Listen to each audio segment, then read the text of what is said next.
Thank you, Craney, for becoming a channel member. Your support is truly appreciated. I have no idea what to expect from this KO, but you guys wanted me to review it, so is it any good? Let's find out.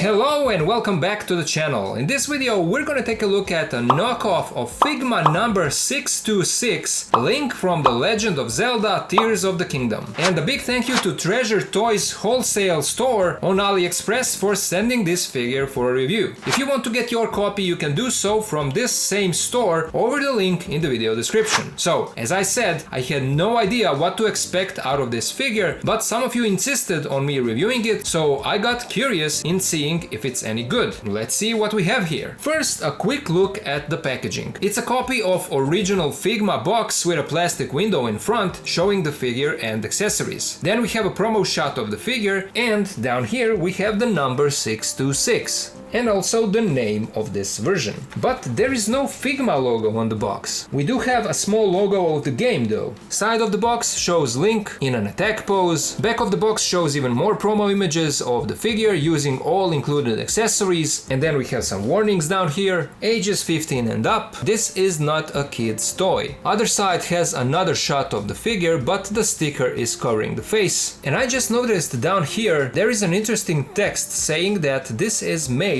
by a Max factory, and if that's the same Max that usually does some nice KOs, we are in for a good ride. Here is the top of the box, and here is the bottom, which is the same. But now, let's open it up and let's take a look at the figure.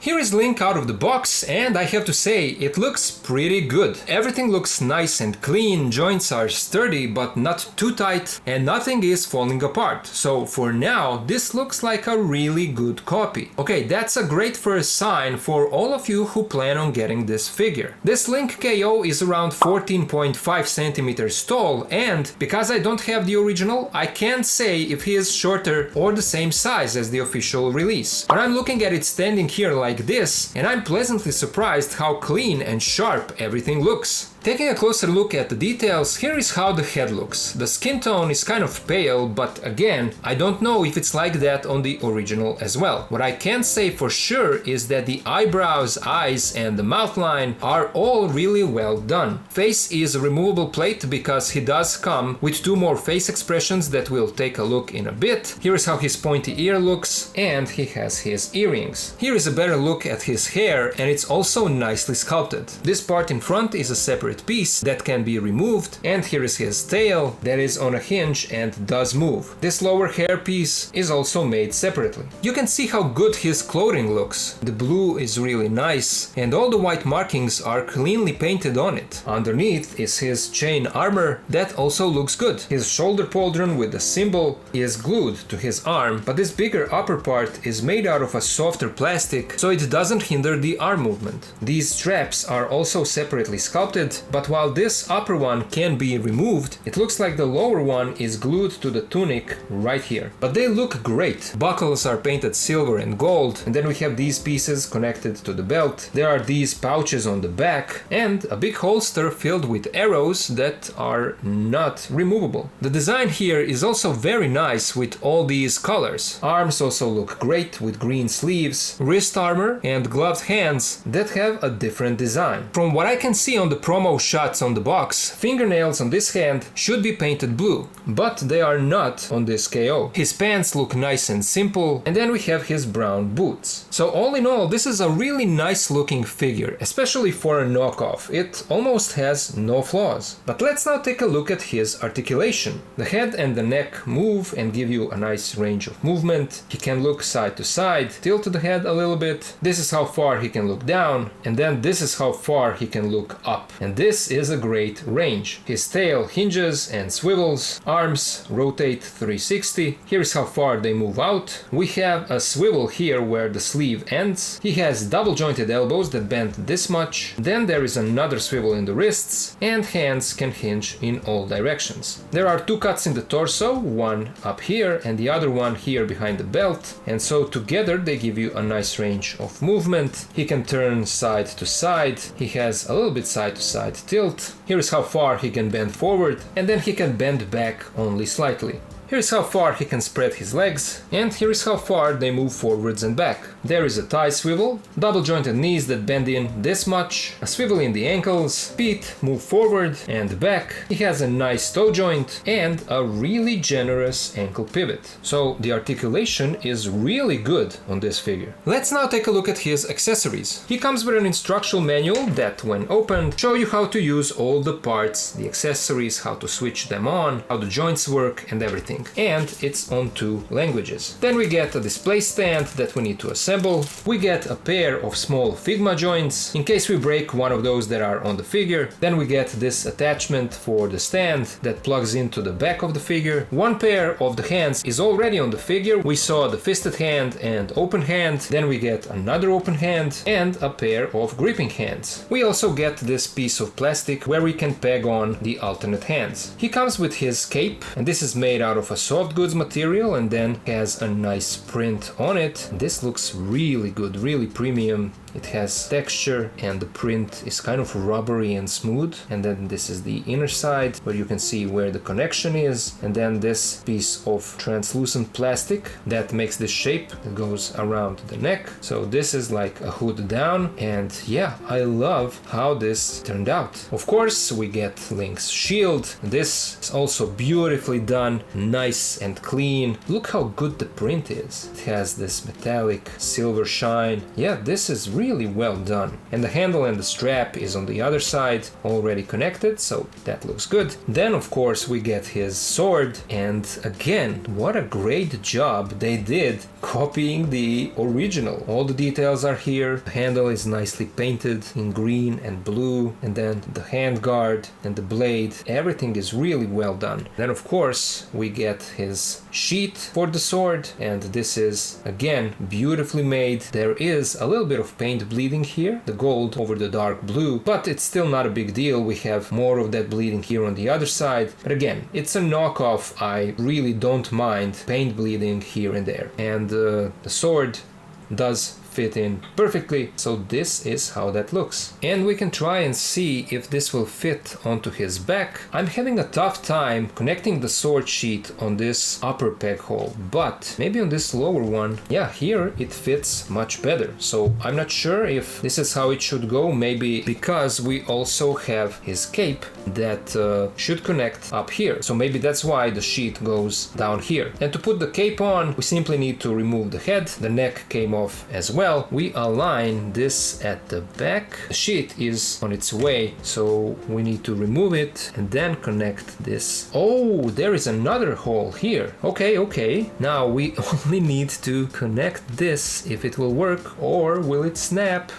Oh, okay. I thought that I will break it for a second, but it went in. And now let's bring back the head. Okay, this is looking really good. And now we can connect the sheath, or at least that's how it should go. And it's a tough connection. I think that this needs a little bit of heat or something to soften up the plastic. So let's try to do that.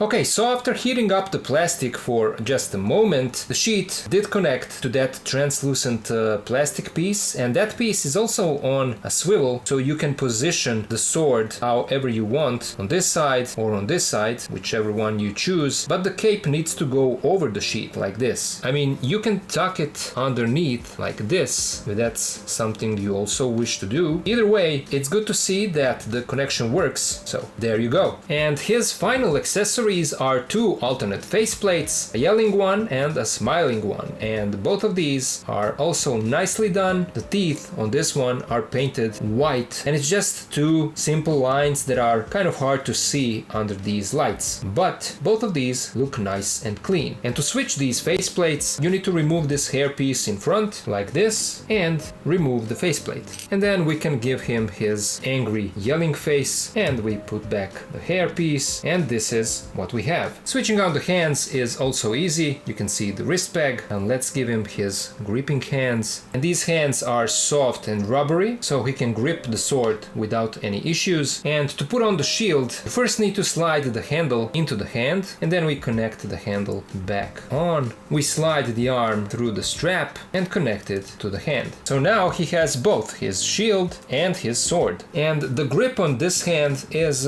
kind of loose, so expect that. It is something that probably can be fixed, but like this, out of the box, I mean, it's not like the sword is falling out of the hand, it just kind of loosely rotates. Other than that, he can hold his accessories just fine. And one more thing, in case you don't know, there are these, I assume, Figma horses that you can find on Aliexpress. I'm not sure if these are knockoffs or originals. I assume that they are knockoffs, but they can be found on Aliexpress, which is where I got mine, and I already showed him in one of my accessory haul videos, and I will link that one down in the video description. In case you want, you can check it out, and the link for this horse will also be down in the video description in case you want to get one, because I think that it goes great with this Link figure. It is made out of a nice and sturdy plastic, it has a great articulation for a horse, and again, I think that this is a good addition to this Link figure. But let's now compare this guy to some other figures. Here is how he scales with another AliExpress knockoff of